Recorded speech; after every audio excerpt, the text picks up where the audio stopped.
एक लड़के ने एक दिन बहुत धनी आदमी को देखा।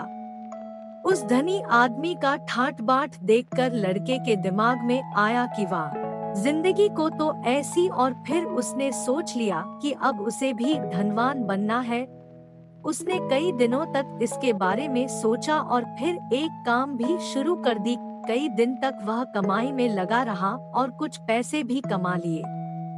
क्योंकि वो उतना नहीं कमा पा रहा था जिससे कि वो धनवान बन सके, इसीलिए अब उसका धैर्य जैसे धीरे धीरे खत्म हो लगा।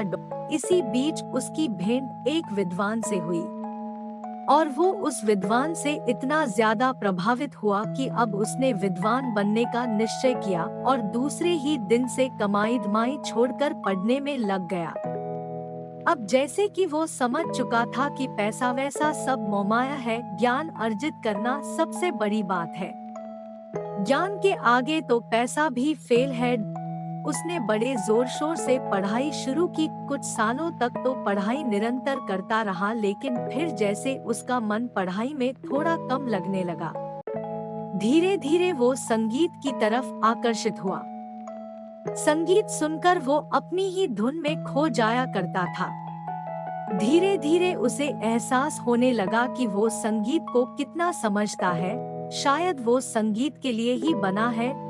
संयोग से उसकी भेंट एक संगीतज्ञ से हुई और उस दिन उस संगीतज्ञ से बातचीत के बाद उसने फैसला कर लिया अब वह संगीत सीखेगा। उस दिन से पढ़ाई बंद कर दी और संगीत सीखने लगा। कुछ सालों बाद संगीत से भी उसका मन उब गया और उसने एक नेता बनने का निश्चय किया। उसने सोच लिया कि इस बार कोई गलती नहीं करनी है, नेता बनना है। काफी उम्र बीत गई, न वह धनी हो सका, न विद्वान, न संगीत सीख पाया, न नेता बन सका। तब उसे बड़ा दुख हुआ। एक दिन उसकी एक महात्मा से भेंट हुई। उसने अपने दुख का कारण बताया। महात्मा मुस्कुरा कर बोले, बेटा, दुनिया बड़ी चिकनी है, जहाँ जाओगे कोई न कोई आकर्षण दिखाई देगा। तुम उसके पीछे भागोगे, फिर से तुम्हें कुछ और आकर्षित करेगा।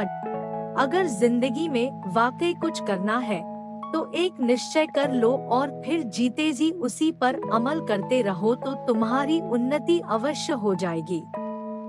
बार बार रुचि बदलते रहने से कभी भी उन्नति न कर पाओगे। युवक को समझ आ गया था।